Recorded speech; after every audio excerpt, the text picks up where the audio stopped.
Hey, everybody. Welcome to Thursday Checkdown. And I'm Rick Brusuelas along with Greg Kellogg and Mace Riney. We host the Sports Affiliation Thursday Checkdown.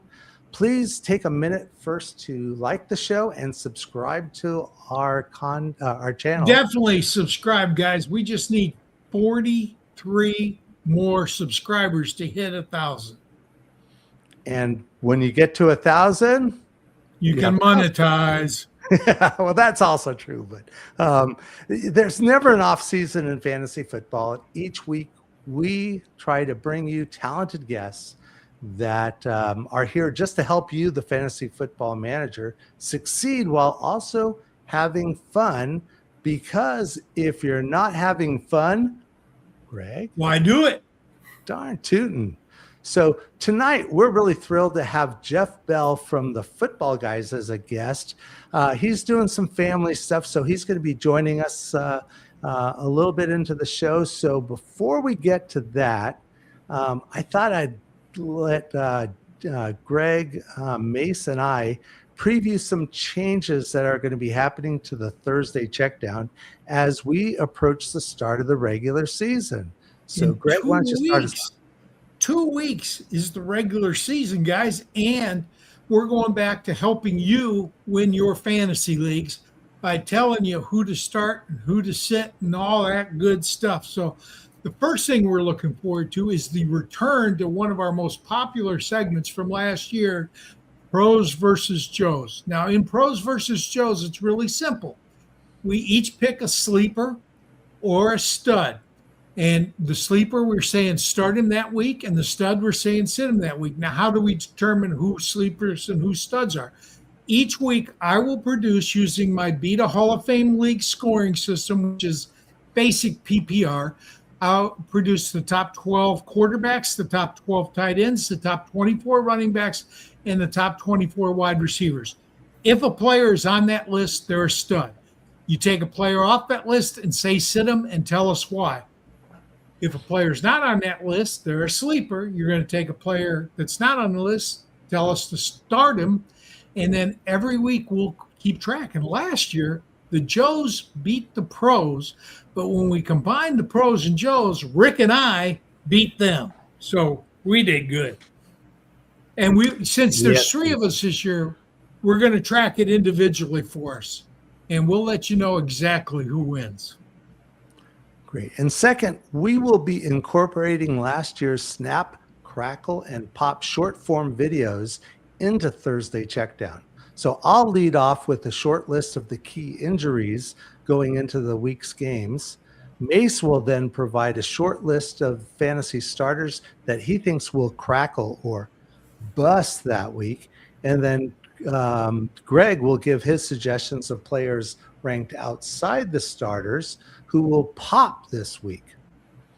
Yeah, and in that series, we're not just going to give you one or two. We're going to give you 5 busts and 5 sleepers. Yeah, and then next we added a new segment called the Game Breakdown, where we're going to preview the top games by division, all to help you win your matchups every week. I think we're all going to divvy it up and take a certain amount of different divisions and just discuss our thoughts for each game. Okay, and then we added another new segment, and this one I'm really excited about. It's called Patience or Panic, and it's basically a breakdown of the Thursday game. So we're going to tell you before the Thursday game any latest news. We're going to give you a player that's borderline and tell you whether to start him or sit him. We're going to be definitive about that. And we're also going to take a look at key injuries and the domino effect that other players, it might have on other players. If this guy plays, how does that impact this guy?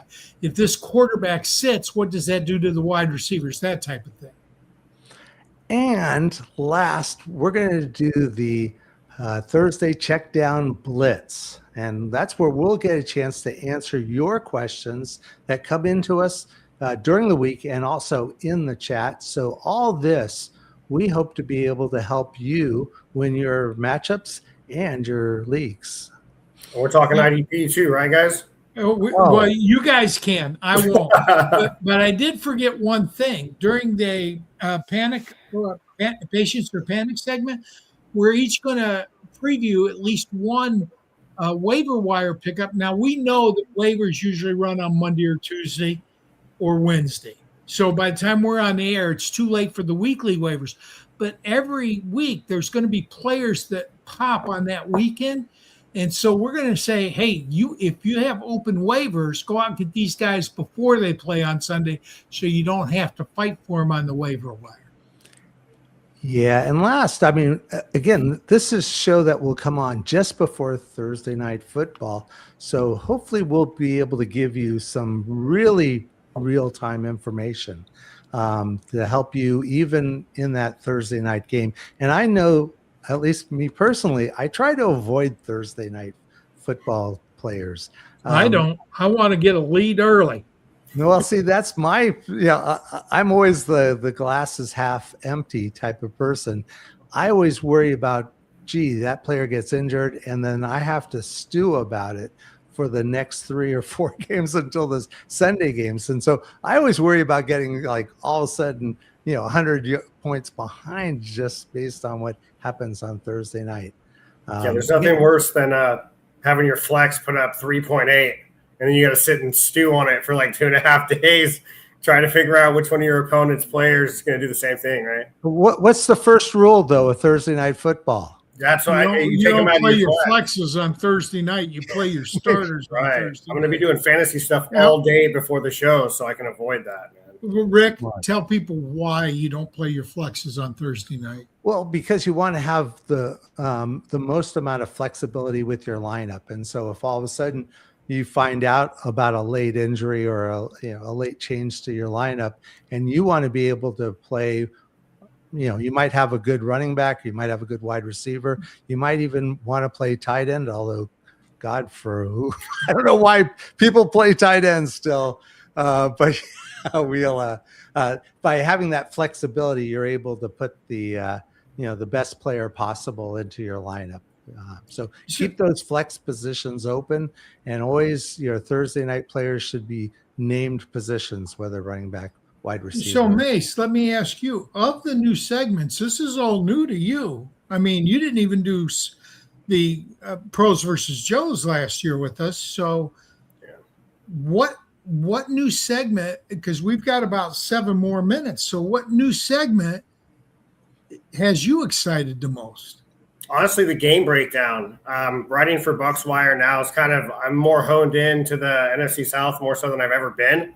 And I'm also a Niners fan, so I'm really honed into the West over in the NFC. But just hearing, the different kind of mindset that we as analysts have and how we're going to approach, looking at these games, whether what defenses, because me and Rick play IDP, what defenses are hot right now and aren't allowing, certain runs or passes or schemes, all kind of stuff like that. We can get in there for. We can talk all day about it, but obviously it's only a segment. But talk all day. He's got 60 seconds per game, and we've got 16 games to cover in week 1.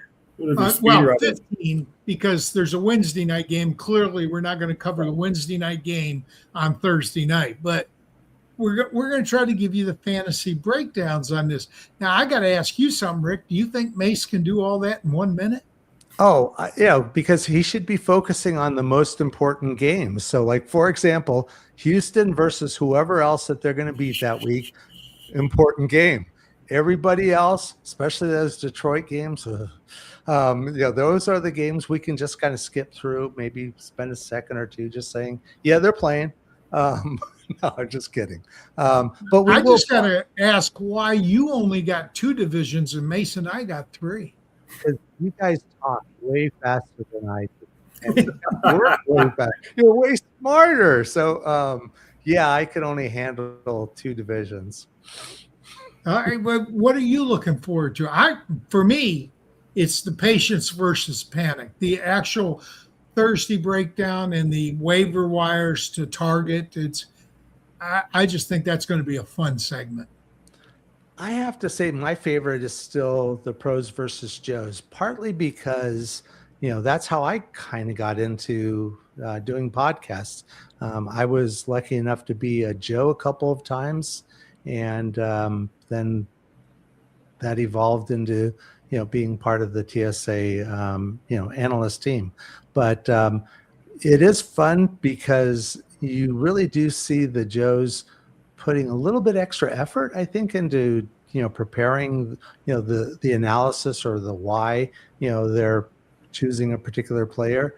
And I think that the pros sometimes kind of is like basing it on their own laurels, and so that's why I think the Joes actually do a little better in these. The good news, I think, Greg, was we have all the Joes needed, but we're still looking for some pros to be in some of the later games or later weeks, right? Yeah, basically, I think week 11 or 12 through 18, except for week 17. I wanted to have a very special pro for week 17 because, frankly, it's championship week for most leagues. And so our pro that week, I can announce now, is going to be none other than inaugural Hall of Famer Scott the King Engel will be our pro on week 17. Hey, I see something in the chat. Can you promote that up so we can address that from Jay Play? Yeah, that question. Let's go ahead and bring that up. And that question is, do you guys think coaches and general managers mostly have their minds made up before these last games based on all of camp on players that they roster, or can a player save his job in the last game? That's a really interesting question. Save his job, save his spot on the roster, yes. Starters are pretty much locked in before preseason. There may be 3 or 4 starting positions on each side of the ball that are up for grabs for each team. And a player that has a really strong camp can impress enough to get some playing time, rotational time, and then earn the starting job in the regular season. But Dan Campbell basically, I watch his press conferences every day, and he said he and Brad Holmes are meeting this weekend. Now, they have a Saturday night game, and by Sunday, anybody that they're they have to make their decisions if they're going to put somebody on PUP or something like that, has to happen by Sunday. So I think by this point in the preseason, 95, 97% of all the decisions are already made. And there's not a whole hell of a lot you can do to gain it. Now, you can lose it if you really mess up. But most of your frontline players aren't going to be playing this weekend because nobody wants somebody to go down for the season. Mace, what do you think? I think it's full special teams go. You're looking for guys that can step in a role if someone does, God forbid, get hurt, because we know injuries are rampant among the NFL. Just look at training camp reports already. It's a massacre out there. So if you get a guy who's been a hot head of steam on special teams, I mean, that's a really valuable, asset to have for your team. Horribly underpaid, if I may add. But if you get a guy that goes out there and has a really hot last week, whether it's on offense or defense, and they're a gunner, they play like a wing blocker or something on field goal, and that might actually kind of spice up the liking for that player. And like Greg was saying, if someone just completely has a horrible week, then you might see a late round switch, or even a guy who has a bigger salary that is like a running back 3 or 4. Maybe that's someone that ends up getting cut because there's a rookie or someone who's actually looking okay, and it just makes more sense to keep the lesser salary. And actually, if I could take that question a little bit in a different direction, how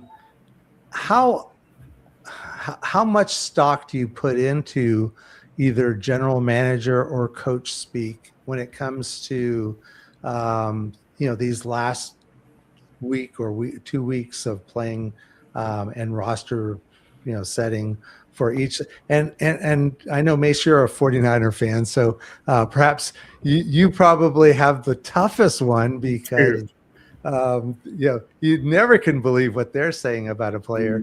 Not at all. Kyle Shanahan keeps it straight to his chest, and even Stripling's had an amazing preseason, right? I think he's had a drop or two, but for the most part, he's running great routes. He's doing his job. He's in multiple positions, but Kyle just he doesn't downplay it, but he's like, yeah, it's preseason. He's doing what we want him to do. And you're just like, okay, so is he starting or not? Like, I don't know. I hope he is, but it really just depends on the coach. But if you have a guy that is drafted in like third, second, or first round, they tend to get more chances than the guys that are drafted on day 3. Yeah. And now I got to say also as well, the coach speak is year round.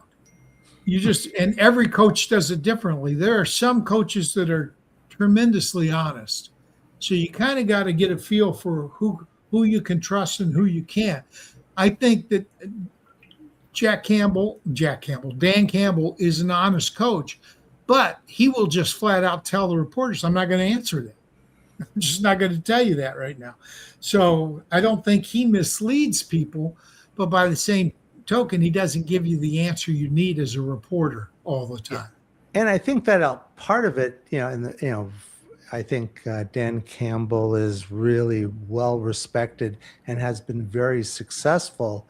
So his ability to kind of shut down a question like that probably is a little easier with the Detroit media.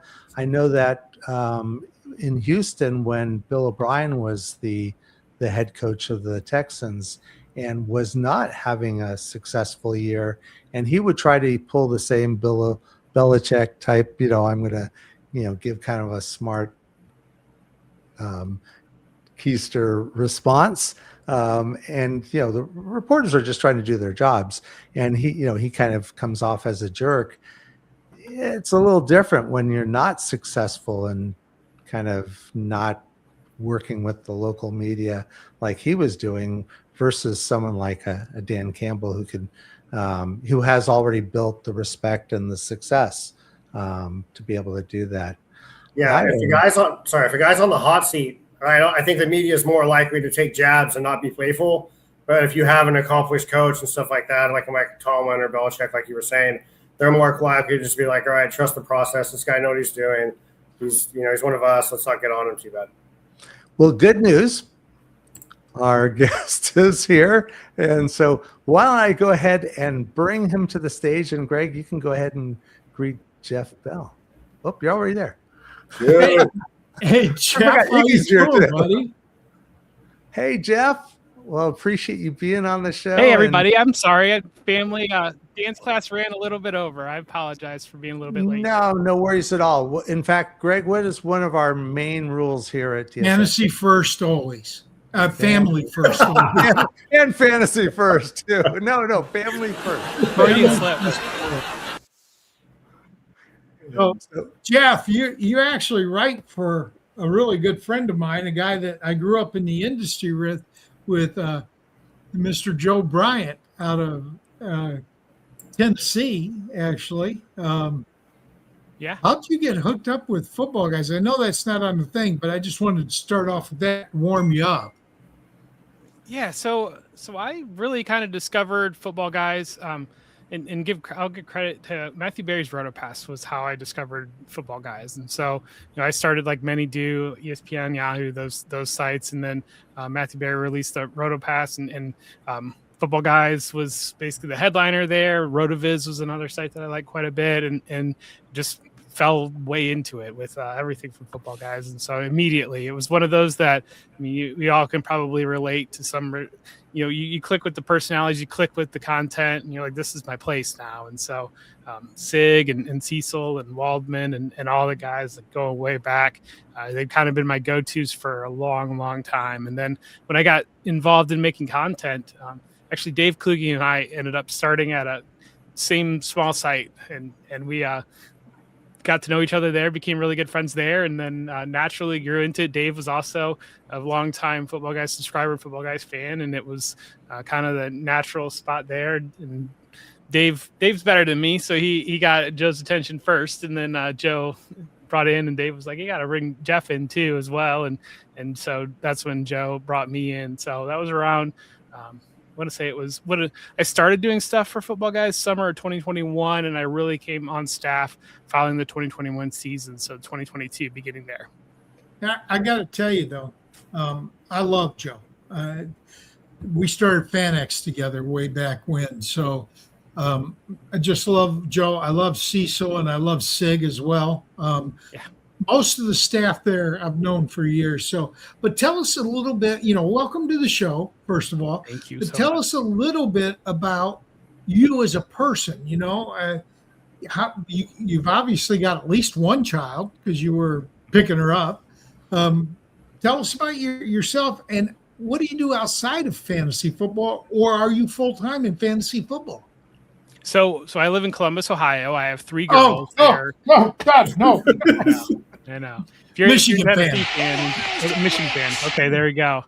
Yeah, that works too. But yeah, no, Columbus. I've lived in Ohio my entire life. Grew up in Northwest Ohio. Ended up in Columbus for about the last 20 years now. And so 3 girls between 8, 11, and 5, and they're all doing dance, all that type of stuff. And then I'm a CPA by trade. And so I do tax, and so I'm busy involved in tax season. During tax season, I'll go. It fits the natural cycle, fits pretty well with doing football content, where football season will end, and I'll do the rookie guide, and I'll drop the rookie guide, and it's like right into tax season, and so I'll kind of disappear from the content space for about 10 to 11 weeks and crank out tax season, then plug back in right as the NFL draft is going. So that's where a lot of my time ends up in that period. Hey Jeff, what got you into fantasy football, and when did you get, when and what got you into it? So I've always been a massive sports fan.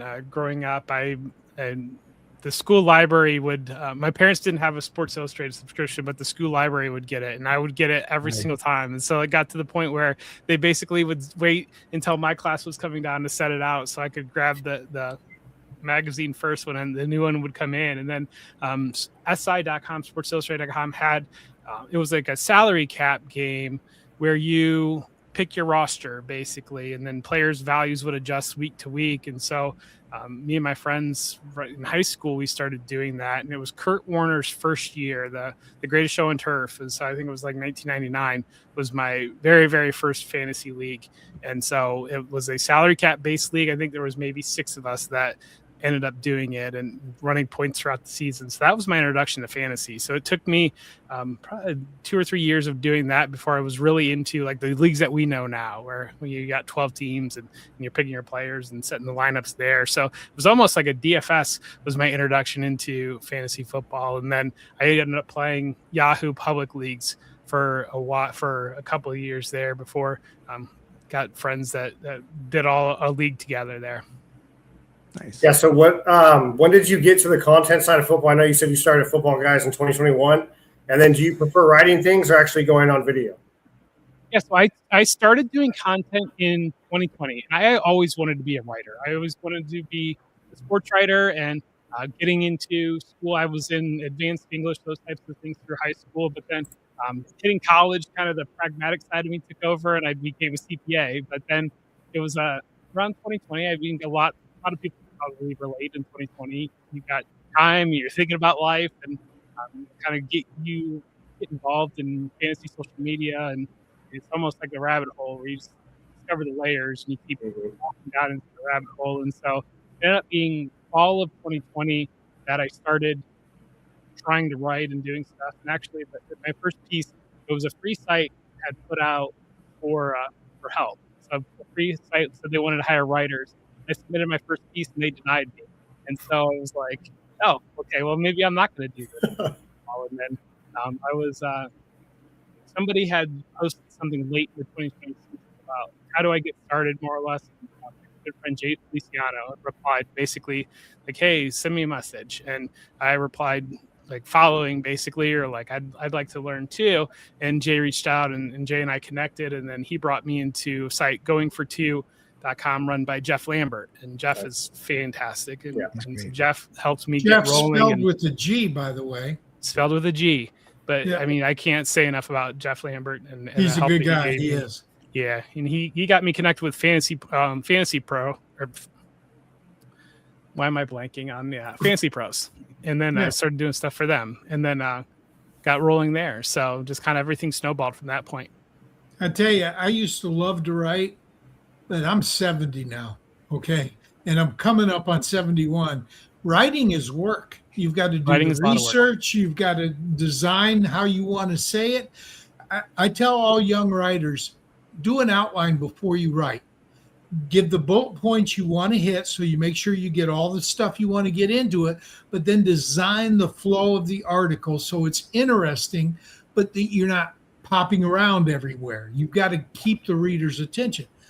Podcasting is easy, man. I love this. I just talk. I mean, it's really simple. But let me ask you this. Football guys, Joe doesn't hire bums. Everybody at Football Guys is good, okay? I understand that. I've known that for years. If you're and David too. I knew David back before when he was Mr. Football, okay? Before that he was part of Football Guys. So these guys have been around the industry. They're going to get good talent. What writer on staff do you like when you disagree? Because we all disagree on some players. Like I'm telling people, do not draft Bijan Robinson this year because you got to take him top 3 and he's going to be RB7 is what I'm telling people. Now, I'm telling them not to draft Taylor where he's going, and I'm telling them not to draft CMC where he's going too. I take a lot of crap for that, but that's okay. I'm a big boy. Of all the writers on Football Guys, when you disagree with one of them on rankings, and you are the wide receiver guru, so somebody's going to disagree with you on occasion. Who in the world do you like to debate the most? I look up to Jason Wood so much, and Jason Wood, if you know Jason Wood does not sugarcoat anything. Jason Wood is he's a Jersey guy, East Coast guy, and he's going to tell you exactly what he thinks. And Eagles fan, and he's I really look up to him quite a bit. And so when we disagree on a player, that's where like I'll really kind of either dig in or I'll look at my own process, figure out why we're coming up to these differences, but. I build my rankings based upon projections. Jason also builds his rankings based upon projections. So I think somebody that I admire greatly, that there's similarities in our process in terms of where our rankings come from, to have a disagreement like that. That's where, working through projections and building your ranks through projections, like there's to have a massive disagreement. That's where like, okay, I missed something somewhere. Or you missed something somewhere. Let's figure that out there.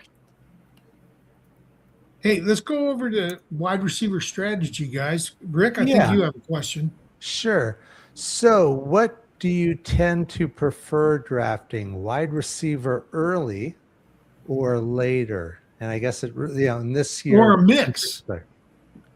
I mean, I think, Greg, you're right there on a mix probably. And I'm a longtime Football Guy subscriber. Value-based drafting, I think, is just in my blood now at this point. Like I'm just looking at value, and I think it's fascinating now because it seems to be, I'm seeing a lot of conversation in the industry about like running backs have been really pushed up the board. Running backs are going higher than ever. And right before the show, I was like, that's not true. And I pulled fantasycalculator.com had 2020 and 2021 ADP. And you guys played fantasy for a long time. Running backs used to be the first 15 picks off the board would all be running backs. And so the idea that running backs are going higher than ever is a little bit ludicrous, the conversation of right now. But I think it's where the value lies is really a lot of it. And I love, and if everybody's going to take running backs, I love to build a 0 running back team in that type of build. If I'm going to get the wide receiver 2 and the wide receiver 3, but the way the landscape kind of breaks of that, and that's the other crazy part about looking, and it was not that long ago, 2020, 2021, there were teams that now, to put it now, would be starting with Puka Nacua and Jackson Smith and Jigba, based upon how running backs were going off the board not that long ago. And so I think truly it's most fun to build a 0 RB team and load it up with the running backs, have a top end tight end. I think that's the most fun way to it's a mental exercise that I think ends up being kind of fun. And also I think the upside in those types of teams is the highest when you're looking at tournament, something like that. I do love the draft of bell cow running back though. 0 RB scares the crap out of me. I'm a former stud running back guy, 3 running backs first 5 rounds. Ooh. Yeah, okay, so I'm probably there with you. Given if it's going to be a little bit more balanced, especially what we saw a couple years ago, and I flashback to 2015, 2016, zero RB was like the new hotness, and everybody was taking wide receivers. If it's going to be that type of landscape, absolutely. Right now, like, give me 2 of these top 11 to 12 running backs. Absolutely would be my preferred way right now this year. Yeah. So you believe in the running back dead zone?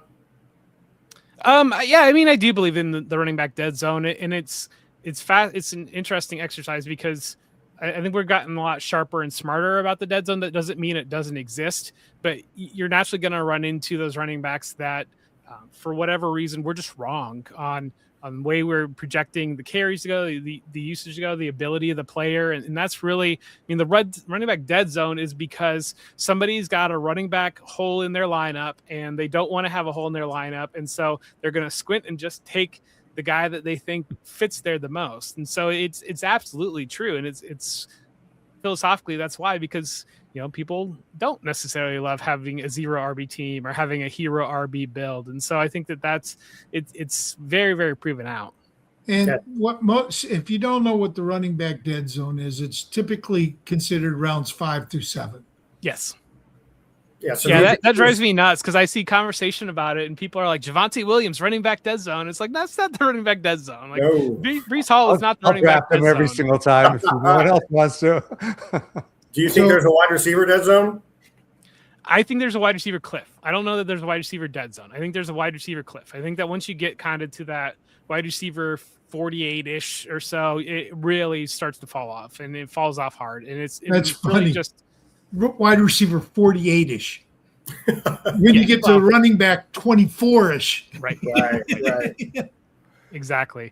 But and naturally, there's only so many targets. There's only so many pass attempts. There's only so many opportunities. And so you're looking at 32 teams across the league, and, not everybody's got good receiver. Not everybody has one good receiver. So yeah, there's naturally a cliff on the wide receivers, but the reason the running backs, naturally you have bell cow running back. You can only have one bell cow running back on your roster versus 2 wide receivers. You look at the Bengals, they have 2 high-end wide receivers on their roster. Just a math problem at some level.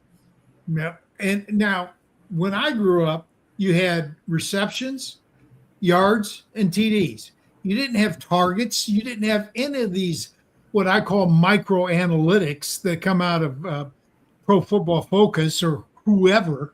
You just didn't have that information. Of all the stats that are available today, what do you think is the most relevant in predicting success for the coming year? Greg, I think that your roots are like really where a lot of it lies. To some regard, we're playing a volume-based game. Fantasy football is a volume-based game. How many yards, catches, and touchdowns can you accumulate? And so fundamentally, pass attempts is pretty important. Target share is pretty important. And I think the efficiency numbers kind of can fall out of that. But you look at like a yards per route run or that type of, you can tell a story if you understand contextually of any stat. You can say, Luther Burden, amazing yards per route run. Ben Johnson really put him into position to succeed. Well, Laviska Shenault had a pretty great yards per route run because he didn't actually know how to play wide receiver. Every time he was on the field, they just got the ball in his hands because he wasn't helping in other regards there. And you can look at the other end and players I missed dance party. Let's talk about target share just a little bit because I agree opportunity is king in fantasy football, but how sticky is target share from year to year? So I think looking at stickiness in terms of Repeatable. Jamar Chase, like Jamar Chase, his target share is going to be a certain amount. Basically, or like a Puka Nacua, his target share is going to be a certain amount. So I think that the way that I build my rankings and projections is basically eating top down, more or less. Of like, I try to go game by game on, try to remove the noise out of it and say, Devontae Adams missed these 6 games, but this is where those targets went when he was out. And if he were there, like, what would it look like to how's the wide receiver treated in that offense or something like that. And so I try to fundamentally build into what the ideal target share would be for each team, allocating those top receivers, the running back involvement for like a Christian McCaffrey or tight end involvement for a Brock Bowers as kind of first, as those players are going to eat. And then once you're through that, then you're kind of, I mean, it doesn't really matter to some regard. You're kind of filling in the pieces on getting that up to 100% after that. But I do think that you just have to understand the way these offenses function, what they're going to, how they're trying to design up plays and involve. And also it plays into, you can't just because Christian McCaffrey gets so many targets now doesn't mean Kalen Black would get that many targets in the offense. And so I think that there needs to be a fundamental understanding of how, and Sigmund Bloom always talks about the rational coaching, the assumption of rational coaching. So you would assume rational coaching, that coaches are going to use their players to the best of their abilities and feature them in those roles, allocating that opportunity there, and then that plays into the overall volume that can be created. Yeah, and I was going to ask the question: do you use tiers? Do you create tiers? And I'm looking at your rankings and your tiers on the Footballguys site. So I know you do that, but how important is it for players of fantasy football to not just go by rankings, but to go and use and group players so that and why is it important to use tiers as opposed to just strictly basing decisions on ranks? Yeah, I do.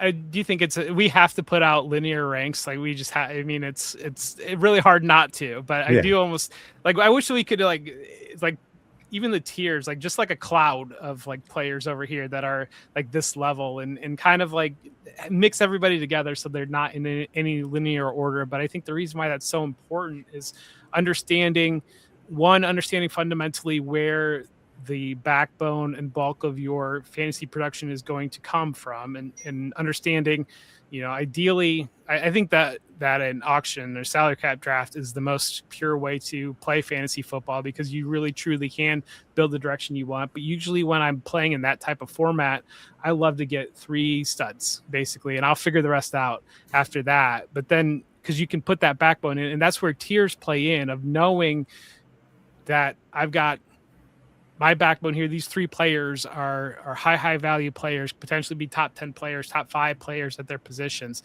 And that's where the bulk of my points is going to come in. And then being comfortable, ideally operating at the back of the tier, because you're able to position. You don't want to be on the top end of the tier because you've fallen off, you've missed the talent above. But understanding that, and especially if you're in a league that either an auction salary cap draft, or if you're in a league that allows draft pick trading, that's where you can really play into operating the back of those tiers. But if you're not, you need to understand too how that position is going to run out of that tier, and know how the board's going to play out in between. Do I have to go wide receiver right here because looking at these next 8 picks before I get on the clock again, there's only 3 wide receivers left in the tier, versus can I live in this tier a little bit longer? Yeah, I think the other benefit of relying on tiers as opposed to rankings, you'll see someone drafting and the person right in front of you takes the player that you had been targeting. It's too easy to allow yourself to get just completely thrown off and make another bad pick because the player you were targeting is gone. If you group players in a tier, you would say, oh, that's okay, I'll take the next person in my grouping, and I'll still be okay. So so the age cliff and curse of 370 are well-known factors in drafting running backs. Are there any factors that you use to determine wide receivers that you plan to avoid in drafts, like injury history or anything like that? I mean, I think age we know in fantasy football, age is so important. And wide receivers, I think it's Adam Harstead of Footballguys has done a lot of good work and interesting work. And we tend to think of like basically players kind of falling off a little bit, like step by step, more or less. But the reality of it is, so often, especially high-end wide receivers, a guy just loses it overnight. He's just done. You think about like DeAndre Hopkins as an example of like being an elite player just a couple of years ago, and it's gone. Julio Jones, just a couple of years ago, elite wide receiver, just gone overnight seemingly. So I think that just in good practice, avoiding definitely the older wide What receivers. age?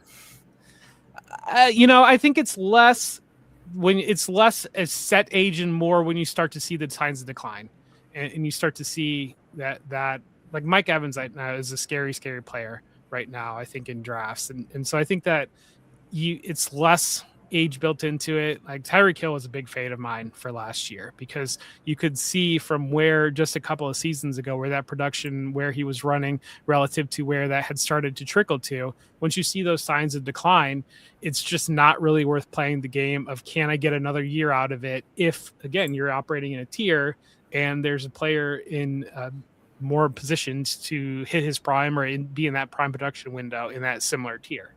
So offensive line is critically important to the success of any offensive player. And a lot of times in the fantasy world, we really don't know who's going to have a good offensive line. There's a lot of reporters that report it and say they're going to be great, but you really don't know till you see it. So, but one thing we do know is who's playing quarterback for these teams. All right. We got a brand new quarterback, and by all reports, Tua has looked terrible both in camp and in the preseason games, and Penix still isn't healthy. Are you downgrading somebody like Drake London, who has the talent, but maybe not the quarterback to get him the ball, and upgrading somebody like DJ Moore, who also has the talent, but now has the best quarterback he's ever played with in his life? Yes and no, in terms of, again, I build off projections. And so a poor quarterback, a poor passing game is going to naturally be downgraded to some regard on what the overall ceiling is going to be, what the overall involvement could potentially be, what the completion percentage, those types of things that are drivers in my projection model. So they're going to naturally be downgraded there. I mean, we have seen examples of wide receivers with, it's Garrett Wilson's. It's interesting that you bring up Garrett Wilson, because that's a player that I like quite a bit. And I think you can make the argument that Garrett Wilson has the best quarterback play potentially that he's ever had in his career going in. No, I didn't mention Garrett because I agree with you on that. Yeah. I did Drake London and DJ Moore. I think DJ Moore has the best quarterback, but I'm not sure Drake London does. I think it's going to be Michael Penix.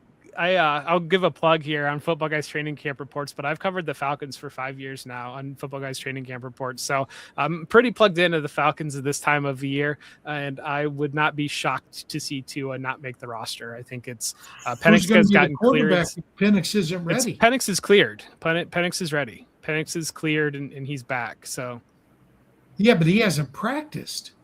Well, Tua has practiced, and that's the problem. Bad, man, bad. Well, I've heard the reports that Tua's look bad, but who's the backup if they cut Tua? Cooper Rush, and they like Jack Strand a lot. They like the undrafted Jack Strand a lot. He's kind of come in, and he's just kind of shocked everybody. And we know as we're getting to roster cuts, it becomes a numbers game on who's going to be on that 53 man, and so I think it's the type of thing of, you can eliminate a distraction if you move on from Tua right now. You're not going to have Penix looking over his shoulder. You give Penix a run out. You have Cooper Rush as the veteran that can kind of step in there. And Rush was solid with Dallas, so that would be a decent play, yeah. Oh, let's talk about your guys now. Rick, what do you got? Oh, okay. Yeah, I'm sorry. Yeah. And so we're going to dive a little bit more into the actual players and some of your favorites that you're targeting and when. So who are your favorite wide receivers that you target generally in the first round and then again in the second round? First round, I mean, other than the recent news on Puka Nacua, I like Puka Nacua quite a bit. And then Jamar Chase, I think, is the layup answer there on first round picks for wide receivers. You were supposed to say Amon-Ra.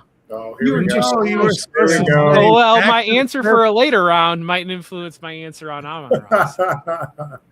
You were supposed to say JSN, but that's okay. Oh my gosh. How do you go about evaluating? Wait a minute. He didn't say second round yet. Oh yeah. Good. Second round wide receivers, I do. Again, I don't know that. Say you got a mid second round pick. Say 16. So you're telling all the running backs are gone, right? So all the running backs are gone because they're going early this year. So yeah, I mean, I still buy into Drake London. Again, I've read I've been doing the Falcons. You would take him over AJ Brown? I have Drake London ranked right above AJ Brown. Yes. See, I would take AJ first just because I Yeah, think I think his that's a good situation argument. is better. Yeah, I think that's valid, and he can definitely play out. I mean, again, I don't know that there's a bad pick out of the group. I like Nico Collins quite a bit. I mean, I'll buy him league Where did waivers he at the play very college end of ball? round 2. Nico, Michigan. where did he play college? Let's see. I think there's only one Ohio State wide receiver above him. I think there are a handful of wide receivers before the next Michigan guy, but Probably a lot. Yeah. I was going to say next year the Ohio State wide receiver might be jumped right back up there to 3, maybe 2. yeah. So how do you tend to evaluate your wide receivers? You said that you do scouting and stuff like that, Yeah. and your rookie report. So do you just go scouting, or is it a combination of that and stats? Do you look at the scheme? So my uncle was a wide receiver coach in high school, and so I grew up kind of like he would have us running the route tree and like at Thanksgiving and stuff like that. So I've just forever and I grew up in a Friday Night Lights type of town. My high school just won the state championship this past year, so I very much grew up around and in the game of football. And in my scouting process, I watch every single player, and I do think that it's so important to watch every single player. I'm going through Scouting Academy right now, the curriculum to just fine tune and sharpen and work on writing reports in that regard. But I mean, I'm somebody that I'm mid 40s now, and I've watched football for nearly 4 decades. It feels like at this point. So I think watching is the most valuable thing when it comes to scouting. As part of that, I'm a big believer in when you watch the player, how do you profile them? What can they do? And how does that fit into an NFL passing attack? How does that fit into really ultimately, again, for fantasy football, we're trying to get volume. We're trying to get a volume and marry that with efficiency where you can. And can this wide receiver be the type of player that commands volume in an NFL level? And so I think that's so important, but really developing that critical eye of scouting when you watch, because when you do, you can eliminate players pretty quickly.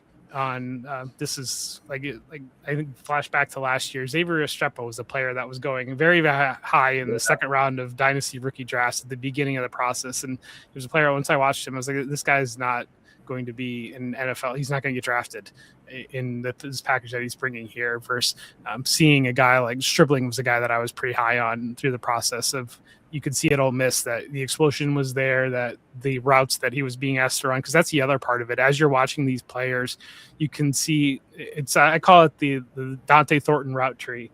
But what you see a lot of these players doing at the college level is basically just wide receiver screens and 9 routes and like running straight downfield or getting a wide receiver screen. And so one of the things that I really liked a lot about Ole Miss's offense and about Texas Tech last year, and Caleb Douglas was a player that I was high on too, was because they had Stribling and Douglas running more of polished route trees. They were running something that could potentially translate into NFL scheme. And so I think understanding how a player can profile into that, and I think that you can like stats can get you there to some regard, but stats I've just seen multiple examples of utilizing simply stats and not watching the players and seeing players that to some regard you can get schemed up in a college offense.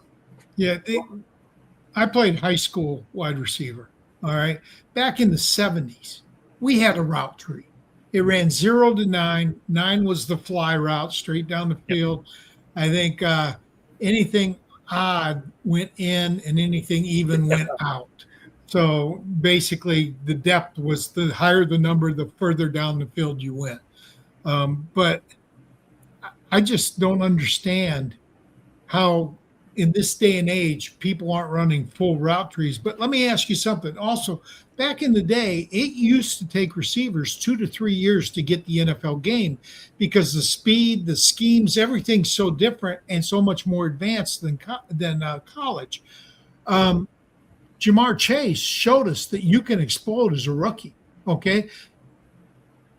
Do you think it's typical now to expect a lot out of rookies? Or do you look for second and third year players? And if you do, Give me one or two second and or third year players that you expect to have top 24 seasons this year. Man, top 24 seasons. Well, it makes him a starter in a 2 wide receiver league. Yeah, I get you.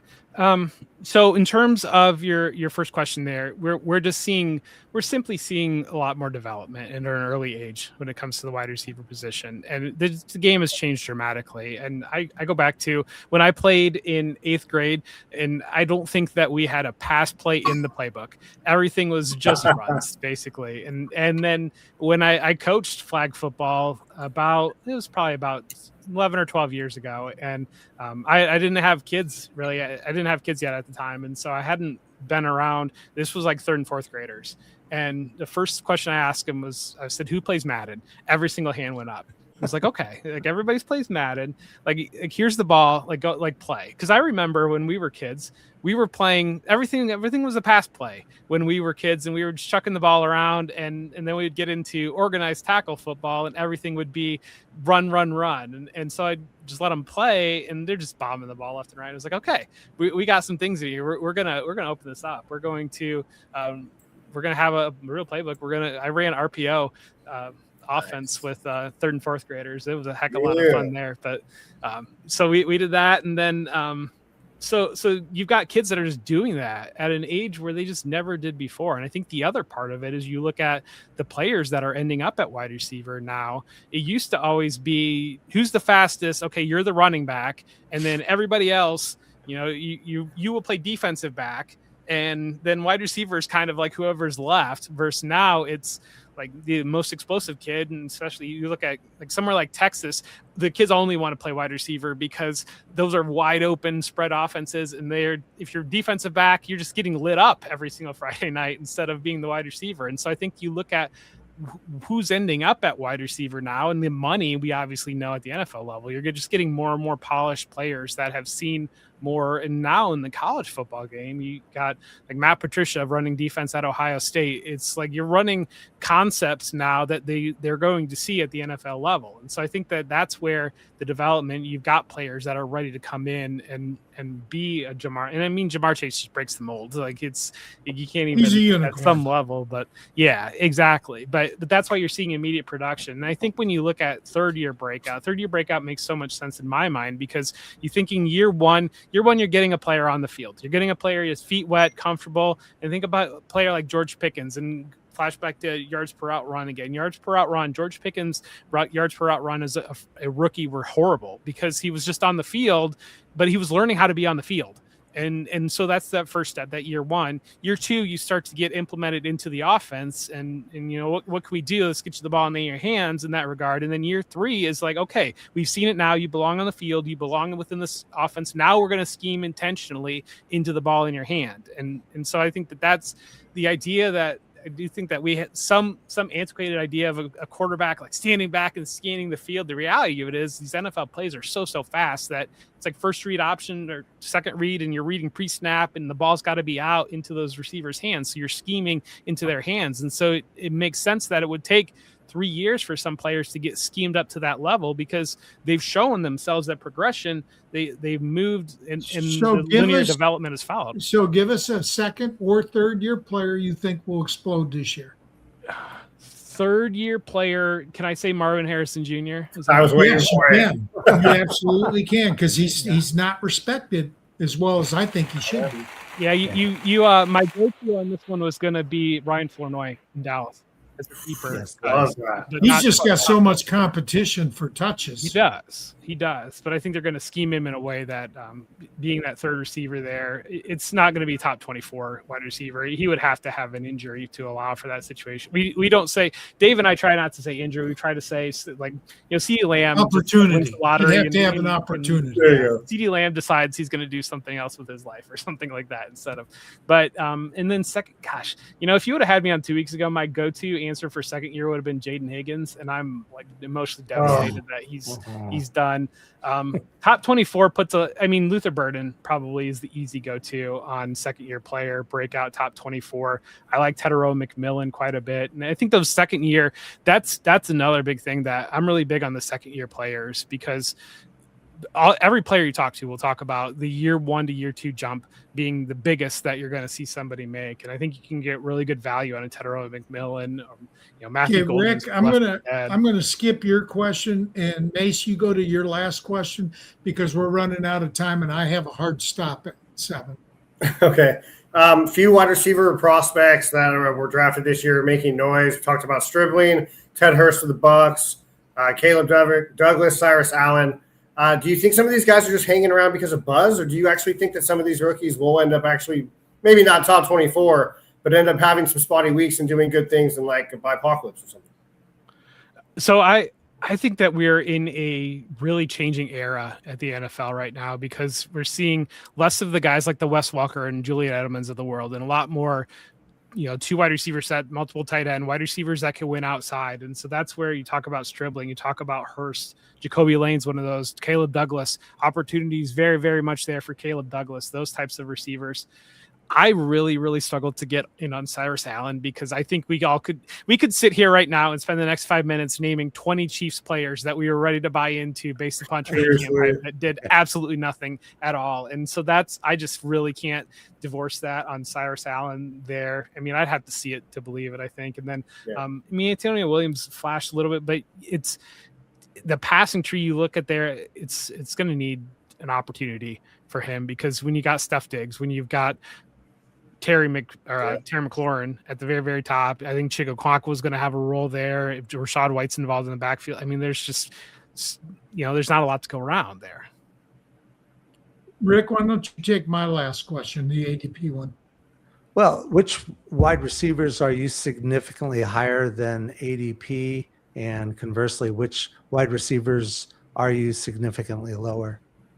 I mean, Jameson Williams, I'm way higher than ADP. I don't really understand why he's going as a late, top 20 wide receiver 27 or so. I'm way in there.